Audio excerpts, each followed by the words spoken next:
श्रीमद् भागवत की कथा आप हरिद्वार से सुन रहे हैं। यहाँ बरसात भी हो रही है और कथा श्रवण के लिए बहुत दूर दूर से संत महात्मा का आगमन हुआ है। आप सबके समक्ष ये प्रस्तुत है श्रीमद् भागवत महात्मा का दूसरा अध्याय। सदा भगवान को प्राणों से प्यारे हैं। आपके बुलाने पर तो भगवान नीचों के घरों में भी चले जाते हैं। सत्य, त्रेता और द्वापर, इन 3 युगों में ज्ञान और वैराग्य मुक्ति के साधन थे, किंतु कलयुग में तो केवल भक्ति ही ब्रह्म सायुज्य मोक्ष की प्राप्ति कराने वाली है। सत्यादि त्रियुगे बोध वैराग्यो मुक्ति साधकौ कलौ तु केवल भक्ति ब्रह्म सायुज्य कारिणी। यह सोचकर ही परमानंद चिन्मूर्ति ज्ञान स्वरूप श्री हरि ने अपने सत्व रूप से तुम्हें रचा है। साक्षात श्री कृष्ण चंद्र जी की प्रिया और परम सुंदरी आप हैं। एक बार जब आपने हाथ जोड़कर पूछा था कि मैं क्या करूं, तब भगवान ने यही आज्ञा दी थी कि मेरे भक्तों का पोषण करो। भगवान की यह आज्ञा स्वीकार कर ली आपने। इससे श्री हरि आप पर बहुत प्रसन्न हुए। आपकी सेवा करने के लिए मुक्ति को दासी के रूप में दे दिया और इन ज्ञान वैराग्य को पुत्रों के रूप में। अपने साक्षात स्वरूप से वैकुंठ धाम में ही भक्तों का पोषण करते हैं। भूलोक में तो आपने उनकी पुष्टि के लिए केवल छाया रूप धारण कर रखा है।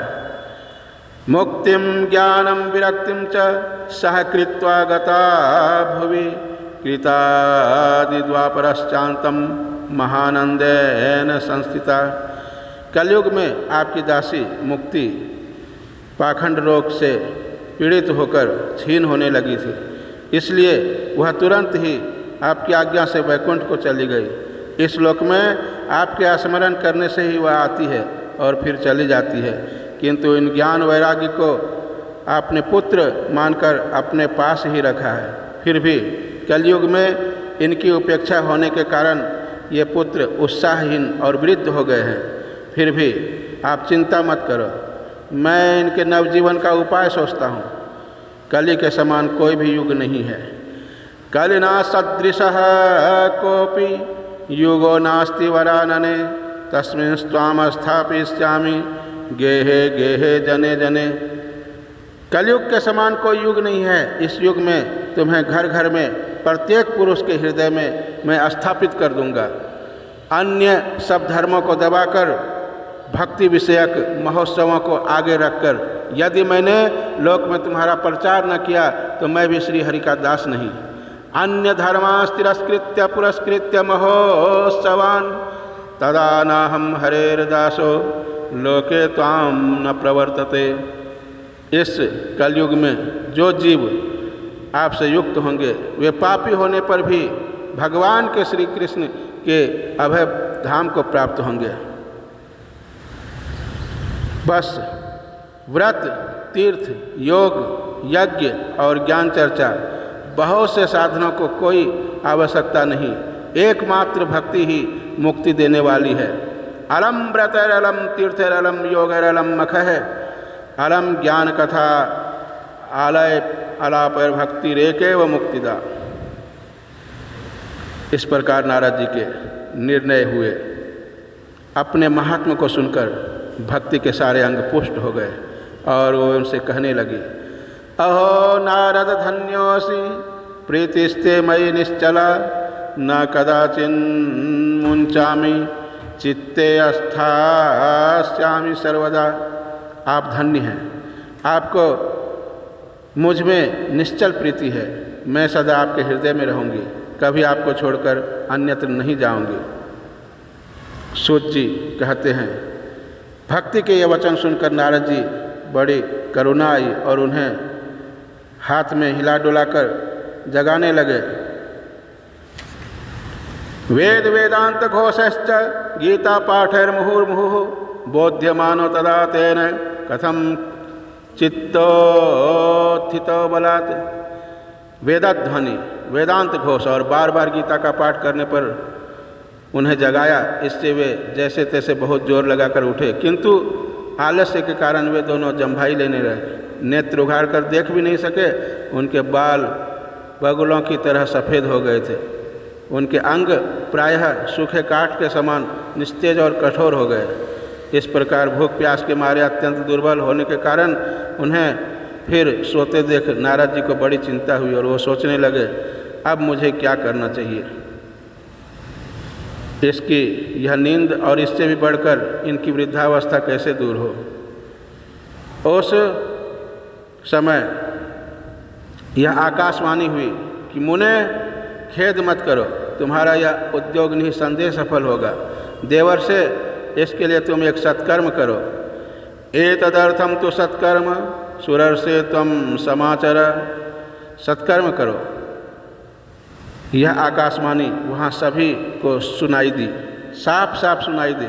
इससे नारद जी को बड़ा विस्मय हुआ और कहने लगे, मुझे तो इसका कुछ आशय समझ में नहीं आया।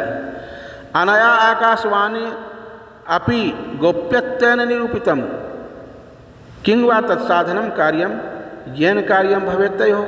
इस आकाशवाणी ने भी मुझे गुप्त रूप में बात कही है। यह आप भक्ति के लिए जो उद्योग कर रहे हैं, यह आपके लिए कोई आश्चर्य की बात नहीं है।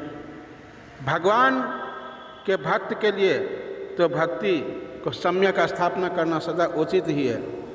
ऋषियों ने संसार में अनेकों मार्ग प्रकट किए हैं, किंतु वे सभी कष्ट साध्य हैं और परिणाम में प्रायः स्वर्ग की ही प्राप्ति कराने वाले हैं। अभी तक भगवान की प्राप्ति कराने वाला मार्ग तो गुप्त ही रहा है। इसका उपदेश करने वाला पुरुष प्रायः भाग्य से ही मिलता है। आपको आकाशवाणी ने जिस सत्कर्म का संकेत किया है उसे हम बतलाते हैं। आप प्रसन्न और समाहित चित्त होकर सुनिए। द्रव्य यज्ञास्तपो यज्ञा योग यज्ञास्तथा परे स्वाध्याय ज्ञान यज्ञाश्च ते तो कर्म विसूचकाः। नारद जी, द्रव्य यज्ञ, तपो यज्ञ, योग यज्ञ और स्वाध्याय रूप ज्ञान यज्ञ, ये सब तो स्वर्ग आदि की प्राप्ति कराने वाले कर्म की ही ओर संकेत करते हैं। पंडितों ने ज्ञान यज्ञ को ही सत्कर्म का सूचक माना है। वह श्रीमद्भागवत का पारायण है। श्रीमद्भागवतालापः स तो गीतः शुकादिभिः, जिसका गान शुकादि महानुभावों ने किया है। उनके शब्द सुनने से ही भक्ति ज्ञान और वैराग्य को बड़ा बल मिलेगा। भक्ति ज्ञान विरागाणाम तद्घोषेण बलम महत। इससे ज्ञान वैराग्य का कष्ट मिट जाएगा और भक्ति को आनंद मिलेगा। सिंह की गर्जना सुनकर जैसे भेड़िए भाग जाते हैं, उसी प्रकार श्रीमद्भागवत की ध्वनि से कलयुग के सारे दोष नष्ट हो जाते हैं। कलेर दोषा इमे सर्वे सिंह शब्दात्मिका इव। ज्ञान वैराग्य संयुक्ता भक्ति प्रेम रसावहा प्रतिगेहम प्रतिजनम ततः क्रीडाम करिष्यति। तब प्रेम रस प्रवाहित करने वाली भक्ति ज्ञान और वैराग्य को साथ लेकर प्रत्येक घर और व्यक्ति के हृदय में क्रीड़ा करेगी। नारद जी ने कहा, वेद वेदांत घोषेश्च गीता पाठ है प्रबोधितम भक्ति ज्ञान विरागाणाम नोदतिष्ठत्रिकम यदा। मैंने वेद वेदांत की ध्वनि और गीता पाठ करके उन्हें बहुत जगाया, किंतु फिर भी भक्ति ज्ञान और वैराग्य ये तीनों नहीं जगे। ऐसी स्थिति में श्रीमद् भागवत सुनने से वे कैसे जागेंगे, क्योंकि उस कथा के प्रत्येक श्लोक और प्रत्येक पद में वेदों का हितोसार है। श्रीमद्भागवत आलापात कथम पोधमिष्यति। आप लोग शरणागत वत्सल हैं तथा आपका दर्शन कभी व्यर्थ नहीं होता, इसलिए मेरा यह संदेह दूर कीजिए। कुमारावचुः वेदोपनिषदां सारा जाता भागवती कथा अत्युत्तमा ततो भाति पृथक भूता फलाकृति। श्रीमद्भागवत की कथा वेद और उपनिषदों से सार से बनी है, इसलिए उससे अलग उनके फल रूपा होने के कारण वह बड़ी उत्तम जान पड़ती है। जिस प्रकार रस वृक्ष की जड़ से लेकर शाखा पर्यंत रहता है, किंतु उसका आस्वादन नहीं किया जा सकता, वही जब अलग होकर फलों के रूप में आते हैं तब संसार में सभी को प्रिय लगता है। यथा दुग्धे स्थितम सर्पिण स्वादा धोप कल्पते, दूध में घी रहता है किंतु उस समय उसका अलग स्वाद नहीं मिलता, वही जब उससे अलग हो जाते हैं तब देवताओं के लिए भी स्वादवर्धक हो जाता है। इक्षुणामपि मध्याह्नम शर्करा व्याप्य तिष्ठति पृथक भूता च सा मिष्टा तथा भागवती कथा। ईख और छोर के बीच में भी व्याप्त रहती है, तथापि अलग होने पर उसकी कुछ और ही मिठास होती है। ऐसे ही वह भागवत की कथा है। इदं भागवतं नाम पुराणं ब्रह्म संहितं भक्ति ज्ञान विरागाणाम स्थापनाय प्रकाशितम। ऐसी ही यह श्रीमद् भागवत कथा है। यह भागवत पुराण वेदों के समान है। श्री व्यास देव ने इसे भक्ति ज्ञान और वैराग्य की स्थापना के लिए प्रकाशित किया है।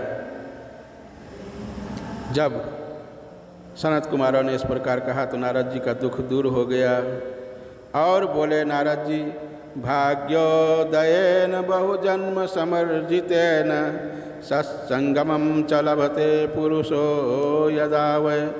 जब बहुत जन्म का भाग्य उदय होता है तब सत्संग प्राप्त होता है। जब अनेकों जन्मों से संचित पुण्य पुंज का उदय होने से मनुष्य को सत्संग मिलता है तब वह उसके अज्ञान जनित मोह और मद रूपी अंधकार का नाश करके विवेक का उदय होता है।